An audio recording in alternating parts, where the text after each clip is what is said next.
Hello everyone guys, this is Tathagat from Calcutta national medical college Kolkata. तो आज ये वाला वीडियो स्पेसिफिकली उन लोगों के लिए है जो लोग नीट 2023 के लिए प्रिपरेशन करने वाले हैं और अभी से वो लोग प्रिपरेशन चालू करने वाले हैं। तो यार बहुत ढेर सारे लोग होंगे जो कि काफ़ी पहले से प्रिपरेशन चालू कर दिए होंगे, लेकिन कुछ लोग होंगे कि जो लोग वेट कर रहे थे नहीं यार नीट 2022 ख़त्म हो जाए फिर हम लोग नीट 2023 के लिए प्रिपरेशन करेंगे। तो ये जो लोग हैं, ये जो ग्रुप ऑफ पीपल है, उनके लिए स्पेसिफिकली ये वीडियो है। और इस वीडियो पे मैं स्पेसिफिकली आप लोगों को कुछ लर्निंग पॉइंट्स दूंगा जो कि आपको नीट 2022 के पेपर से मिल रहे होंगे, और उसके साथ साथ एक काइंड ऑफ आप कह सकते हैं ईयर लॉन्ग स्ट्रैटेजी जो आपको फॉलो करना चाहिए वो आपको इस वीडियो पे मैं प्रोवाइड करूंगा। Before that, please subscribe to my channel and press the bell notification icon so that you don't miss out any video I upload on my YouTube channel. तो let's get started. तो यार सबसे पहले मैं learnings की बात करता हूँ जो आपको नीट 2022 के पेपर से मिले होंगे। तो सबसे पहला जो लर्निंग है that is don't assume anything related to paper. मतलब आपको पेपर के बारे में कुछ भी एज्यूम करके नहीं जाना है कि हाँ यार पेपर आसान आने वाला है, पेपर डिफिकल्ट आने वाला है। कुछ भी ऐसा एज्यूम आपको करके नहीं जाना है, ठीक है। तो ये हुआ पहली बात, क्योंकि इस बार आपने देखा होगा कि बहुत सारे लोग ऐसे अज्यूम करके गए थे कि नहीं यार बायोलॉजी तो एकदम जैसे नॉर्मल फैक्चुअल सा आता है वैसा ही आएगा, फिजिक्स में हो सकता है 2021 जैसा थोड़ा डिफरेंट आएगा, लेकिन आया तो नहीं। फिजिक्स में उल्टा हो गया, फिजिक्स में उल्टा वहाँ पे काफ़ी आसान सा पेपर दे दिया, बायो में थोड़ा लेंथी पेपर कर दिया। तो इसीलिए मैं कह रहा हूँ कि आप कुछ भी एज्यूम मत करके जाओ। अच्छा, ये था आपका पहला। दूसरा जो सबसे बड़ी चीज़ यहाँ पे हमें मिलता है कि पेपर आपका डिफिकल्ट हो सकता है। पेपर का लेवल थोड़ा बढ़े, क्योंकि एनटीए को दिख रहा है कि हर साल जो मतलब कट ऑफ का जो इतना ज़्यादा इन्फ्लेशन हो रहा है, तो बहुत ज़्यादा वो मतलब उनका जो इमेज है, एनटीए का जो इमेज है ना, उसको डाउन कर रहा था। क्योंकि सीबीएसई वाले जब पेपर कंडक्ट करवाते थे तो इतना हाई कट ऑफ नहीं जाता था। एनटीए जब से आया है बहुत ज़्यादा कट ऑफ राइज हो रहा है, तो इसीलिए वो हो सकता है कि पेपर को थोड़ा डिफिकल्ट करे, अगले साल थोड़ा और डिफिकल्ट कर सकते। लेकिन ये चीज़ आपको ध्यान रखना है कि पेपर चाहे जितना भी डिफिकल्ट वो लोग बनाएंगे तो वही एनसीईआरटी से ही, मतलब पेपर जैसा भी होगा वो एनसीईआरटी से ही। ये तो एकदम आप लिख के ले लो। और इसीलिए मैं आपसे बोलूँगा कि एनसीईआरटी को ना यार बहुत ही बढ़िया तरीके से पढ़ो। मतलब एनसीईआरटी को जितना बढ़िया तरीके से पढ़ा जा सकता है उतना बढ़िया तरीके से पढ़ो। एनसीईआरटी को एकदम एक एक लाइन पढ़ डालो, एक एक लाइन एकदम अपने दिमाग में सेट हो जाना चाहिए। तो ऐसे लेवल की एनसीईआरटी लेवल की तैयारी आपका होना चाहिए। तो ये दो मेन आपका लर्निंग था। तीसरा एक जो इम्पोर्टेंट लर्निंग है दैट इज टाइम मैनेजमेंट। क्योंकि इस साल मैंने बहुत सारे एस्पिरेंट के साथ बात किया जो लोग पिछले साल भी मेरे साथ कांटेक्ट में थे, तो टेलीग्राम पे मैं उनके साथ थोड़ा बहुत बात कर लिया करता था। तो उनसे मैंने पूछा, बहुतों का टाइम मैनेजमेंट में काफ़ी दिक्कत है, बहुत ज़्यादा दिक्कत है। क्यों? क्योंकि पेपर थोड़ा लेंथी था। इसका कंक्लूजन क्या है? कंक्लूजन ये है कि उनको लेंथी पेपर का कोई आदत नहीं था। मतलब उनको ऐसा था कि हाँ नीट 2020 जैसा 2021 जैसा, मतलब बायो के लिए स्पेसिफिकली डायरेक्ट अगर फैक्चुअल सा क्वेश्चन पूछ ले तो मतलब उनमें हम मास्टर हैं, उनमें हम कभी भी दे दो कर लेंगे।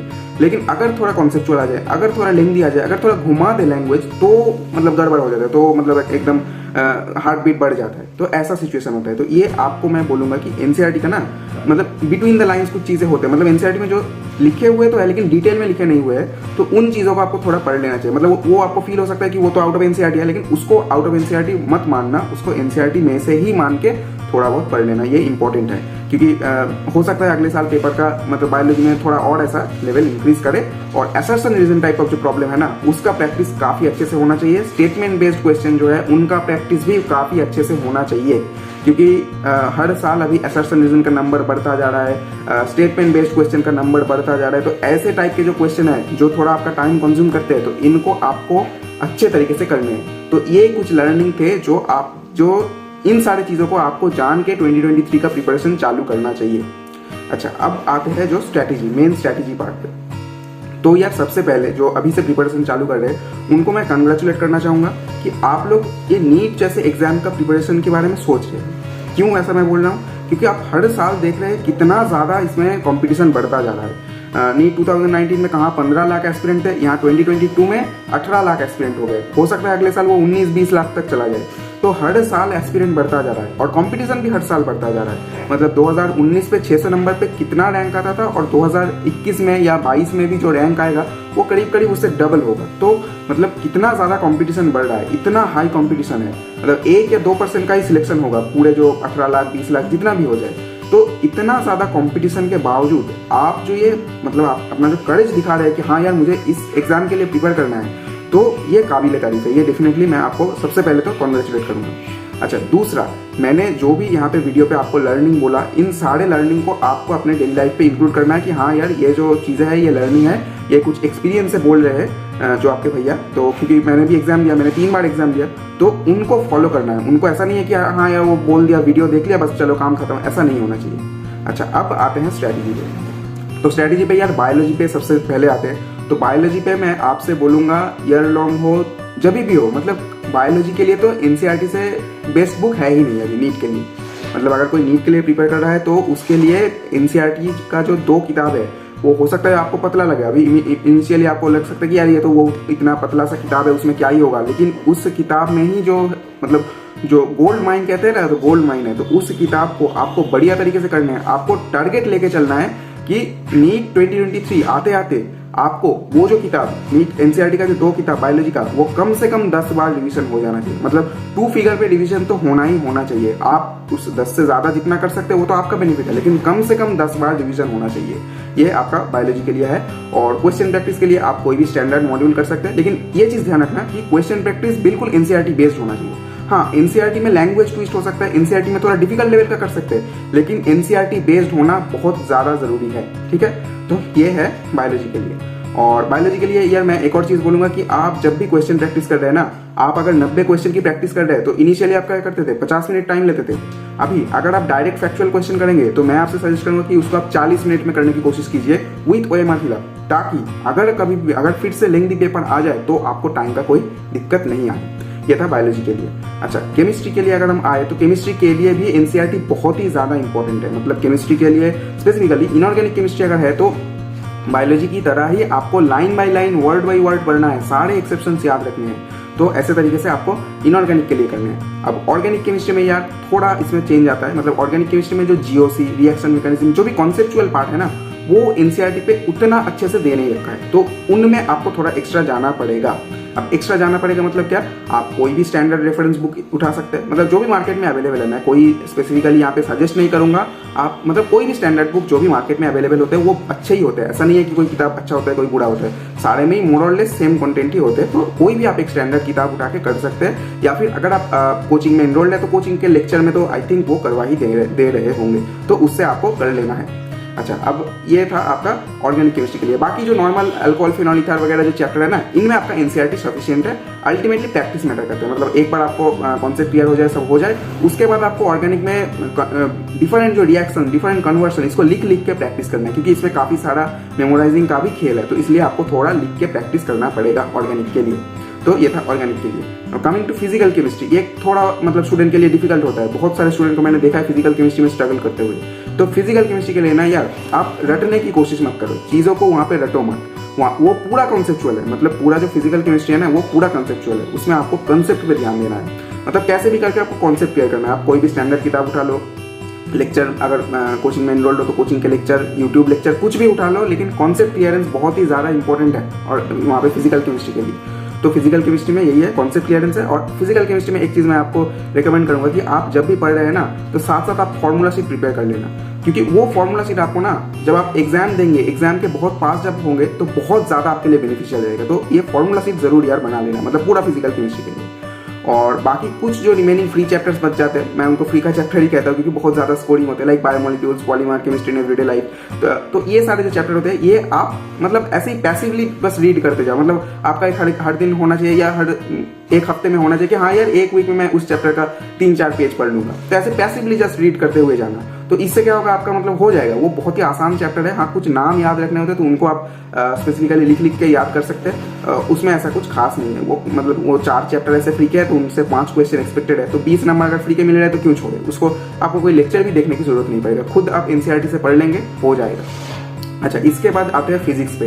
तो ये फिजिक्स है जो कि मतलब one of the most feared subject of NEET aspirant. तो मतलब हम लोग ऐसे ही डर जाते हैं फिजिक्स को लेकर, फिजिक्स की यार क्या आ जाएगा। मतलब ऐसा आपसे तो कोई नीट में एडवांस लेवल का फिजिक्स नहीं पूछने जा रहा है। आपसे जो फिजिक्स का पूछेगा वो अल्टीमेटली कॉन्सेप्ट बेस्ड होगा या डायरेक्ट फॉर्मूला पुटिंग होगा। जैसे कि 2022 में क्या हुआ, डायरेक्ट फॉर्मूला पुटिंग था। आपको फॉर्मूला पता है, उसमें पुट करो, आंसर निकालो, 4 नंबर लेके घर जाओ, सिलेक्शन लो और घर जाओ। और 2021 में क्या था, थोड़ा कॉन्सेप्चुअल था। मतलब उसमें आपको थोड़ा दिमाग अप्लाई करना था, लेकिन आप ऐसा नहीं कह सकते कि 2021 का जो मतलब पूरा 45 और सेक्शन भी मिला के 50 जो क्वेश्चन थे, पूरा 50 का 50 क्वेश्चन एकदम कॉन्सेप्चुअल थे, ऐसा बिल्कुल नहीं कह सकते। ऐसा नीट में किसी भी साल नहीं होगा। आप चाहे जितना पुराना साल का ही पेपर उठा के देख लो, कभी भी ऐसा नहीं होगा कि पूरा सारे क्वेश्चन कॉन्सेप्चुअल होंगे। कुछ क्वेश्चन होंगे जो थोड़ा मतलब वो आपका मेरिट चेक करने के लिए आपने कितना कॉन्सेप्ट पढ़ा है, आपने कॉन्सेप्ट पढ़ा है या सिर्फ फॉर्मूला रटा है, वो चेक करने के लिए होते हैं। लेकिन बहुत ढेर सारे ऐसे क्वेश्चन भी होते हैं जो कि आप सिर्फ फॉर्मूला से कर सकते हैं। तो पहले आप उन पे फोकस कर लो। मतलब पहले अगर आपको फिजिक्स में डर है, अगर आपका फिजिक्स स्ट्रांग है तो that is well and good, आप फिजिक्स को अच्छे से पढ़िए, उसमें कुछ दिक्कत नहीं है। लेकिन अगर आपका फिजिक्स वीक है तो सबसे पहले आपको इजी चैप्टर, स्कोरिंग चैप्टर पे ध्यान देना है, जिससे कि आपका एक लेवल अप मतलब जो कॉन्फिडेंस बिल्ड हो जाए कि हाँ यार मैं इतना तो स्कोर कर ही लूंगा इन चैप्टर से, अब उसके ऊपर बिल्ड करना। तो ये चीज़ आपको फॉलो करना है। तो और फिजिक्स के लिए आई थिंक एनसीईआरटी उतना इंपॉर्टेंट नहीं है, क्योंकि फिजिक्स का एनसीईआरटी में क्या है मतलब थोड़ा बोरिंग लिखा है, टू बी ऑनेस्ट काफ़ी बोरिंग लगा था मुझे, मैं जब पढ़ रहा था। तो मैंने तो फिजिक्स का एनसीईआरटी नहीं पढ़ा था, लेकिन अगर आप पढ़ना चाहते हैं तो डेफिनेटली आप पढ़ सकते हैं।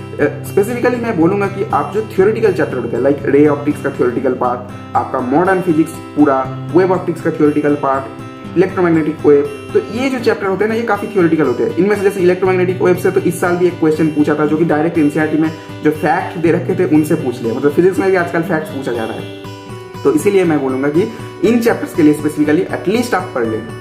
अच्छा, अब इन सब के बावजूद जो सबसे ज्यादा इंपॉर्टेंट है, तीनों सब्जेक्ट का एनसीईआरटी एग्जाम्पलर और एनसीईआरटी किताब का जो बैक एक्सरसाइज, बायोलॉजी के तो खैर बैक एक्सरसाइज उतना है नहीं, लेकिन फिर भी जो इनटेक्स्ट क्वेश्चन दे रखे होते हैं कि can you think of this, if this happens then what will happen here, तो ऐसे टाइप के जो क्वेश्चन इनटेक्स्ट में दे रखे होंगे, आप लोग अगर एनसीईआरटी पढ़ेंगे तो आपको पता चल जाएगा, तो उनको जरूर कर लेना। बहुत बार ऐसा हुआ है कि उनसे क्वेश्चन आया है, और केमिस्ट्री में और फिजिक्स में मैं डेफिनेटली सजेस्ट करूंगा कि बैक एक्सरसाइज कर लेना। स्पेसिफिकली फिजिक्स में क्या है, बैक एक्सरसाइज थोड़ा हायर लेवल का है, हायर साइड का है, फिर भी आप कोशिश करना कर लेना। मतलब कोशिश करना उसको एटलीस्ट हो जाए, वहाँ पे ऑप्शन नहीं है, मुझे पता है थोड़ा एलिवेटेड लेवल का प्रॉब्लम है, लेकिन अगर थोड़ा हायर लेवल का प्रैक्टिस हो तो क्या ही गड़बड़ी है। तो आपको क्या मेन कंक्लूजन है, एनसीईआरटी एग्जाम्पलर करना है, एनसीईआरटी बैक एक्सरसाइज जरूर करना है, मतलब ये तो मस्ट है। इसके अलावा आप कोई भी क्वेश्चन का रिसोर्स, आप मतलब कोचिंग मॉड्यूल हो सकता है, ऑनलाइन क्वेश्चन बैंक हो सकता है, कुछ भी हो सकता है, कोई भी किताब हो सकता है, तो वो सब तो करना है, लेकिन इनको मस्ट है, ये सब मस्ट है। अच्छा, इसके अलावा प्रीवियस ईयर्स क्वेश्चन, तो प्रीवियस ईयर्स क्वेश्चन बहुत ज्यादा इंपॉर्टेंट होता है यार, आपको पता होगा। तो बायोलॉजी के लिए मैं आपको बोलूंगा 2006 से 2022 तक सारे एमसीक्यू जो प्रीवियस ईयर्स क्वेश्चन में आया है वो आपको कर लेना चाहिए। अब 2006 से पहले का क्यों नहीं, क्योंकि तब एनसीईआरटी अलग था, तब सिलेबस थोड़ा अलग था, तो उस समय का जो प्रीवियस ईयर्स उतना बायोलॉजी के लिए रेलिवेंट नहीं है। अच्छा, फिजिक्स और केमिस्ट्री के लिए मैं सजेस्ट करूंगा कि आपके पास जितने साल का किताब है, मतलब 32, 34 जितने साल का किताब है सारा लगा डालो, क्योंकि पुराने साल में आपको थोड़ा बहुत कभी कभी फिजिक्स इजी मिलेगा, कभी कभी थोड़ा डिफिकल्ट मिलेगा, तो मतलब सब चीज़ों का प्रैक्टिस हो जाएगा। तो इसीलिए मैं सजेस्ट करूंगा कि फिजिक्स के लिए आपको और केमिस्ट्री के लिए भी आपको पूरा कर लेना चाहिए। अच्छा, इसके बाद अगर आप फिजिक्स में थोड़ा एक्स्ट्रा एज चाहते हैं, आप चाहते हैं कि नहीं फिजिक्स में मैं 150-160 के आसपास स्कोर करूं, तो मैं आपको सजेस्ट करूंगा कि आप ये सब चीजें जो मैंने ऑलरेडी बोला, ये सब खत्म होने के बाद ना आप जेईई मेंस का क्वेश्चन भी कर लेना 2012 या 2014 से अभी तक का, जितना मतलब वहाँ पे तो बहुत सारे अटेम्प्ट होते हैं, तो काफी अच्छे अमाउंट में आपको फिजिक्स में क्वेश्चन मिल जाएंगे। तो फिजिक्स में और उधर फिजिकल केमिस्ट्री में कर लेना। इनऑर्गेनिक पे मैं उतना नहीं बोलूंगा क्योंकि उनका थोड़ा एलिवेटेड लेवल का होता है, ऑर्गेनिक में भी सेम। तो फिजिक्स का और फिजिकल केमिस्ट्री का एटलीस्ट जरूर से जरूर जेईई मेन का भी और प्रीवियसली वो AIEEE नाम से जाना जाता था, तो उनका क्वेश्चन एक बार आप कर लेना। तो यही सब चीजें करना है, और जो मेन चीज है ना यार, दैट इज कंसिस्टेंसी। आपको मतलब अभी से लेके अगर आप प्रिपरेशन करना चाहते हैं ना, आपसे ऑलरेडी बहुत लोग पहले चालू कर चुके हैं, तो आपको ये जो फासला है ये मिटाना पड़ेगा। मतलब आपको अभी थोड़ा ज्यादा एफर्ट मारना पड़ेगा। तो आप इस वीडियो के बाद अभी से चालू करना प्रिपरेशन, एकदम कोई डिले नहीं होना चाहिए कि नहीं मैं 2 दिन और रुकता हूँ, 2 दिन सोचता हूँ। आपको अभी से चालू करना चाहिए, और पहले थोड़ा ज्यादा एफर्ट मारना पड़ेगा। वो जो दूरी है, जो आपसे पहले प्रिपरेशन चालू कर चुके हैं, उनसे जो आपका डिस्टेंस है, उस दूरी को आपको पहले मिटाना है, फिर आपको आगे बढ़ना है। और इसके साथ साथ यार मैं जो बोल रहा था कि कंसिस्टेंसी बहुत ज़्यादा इंपॉर्टेंट है। मतलब आपको ऐसा होना चाहिए कि आप हर दिन एटलीस्ट 4 घंटा तो आपको पढ़ाई होना ही चाहिए। हो सकता है किसी दिन आपको उतना मूड नहीं कर रहा है, फिर भी उस दिन एटलीस्ट 4 घंटा तो पढ़ाई होना ही चाहिए। उस दिन मूड नहीं कर रहा है, ठीक है, क्वेश्चन प्रैक्टिस कर लिया, थोड़ा मॉक टेस्ट लगा दिया, थोड़ा पुराना चीज़ रिविजन कर लिया, एटलीस्ट ये तो होना ही चाहिए। और मतलब आपको अभी से लेके नीट 2023 के एग्जाम डे से पहले तक आपको कंसिस्टेंटली एक रूटीन मेंटेन करने की कोशिश करना है। हो सकता है आपको रूटीन हर दिन अच्छे से मेंटेन ना हो, लेकिन आपको एटलीस्ट कोशिश करना है कि आप उस चीज़ को मेंटेन कर पाए। और आपको जैसे मैंने बोला कंसिस्टेंसी बहुत ज़्यादा इंपॉर्टेंट है, क्योंकि आप अगर कंसिस्टेंट हो जाएंगे ना, तो आपको सक्सेस मिलने से कोई रोक नहीं पाएगा। ये बहुत ज़्यादा इंपॉर्टेंट है। तो यही था यार इस वीडियो के लिए। आई होप आप लोगों को वीडियो अच्छा लगा होगा। Thank you very much for your time. All the very best for your preparation. और हाँ, नीट 2023 में सिलेक्शन लेके आना।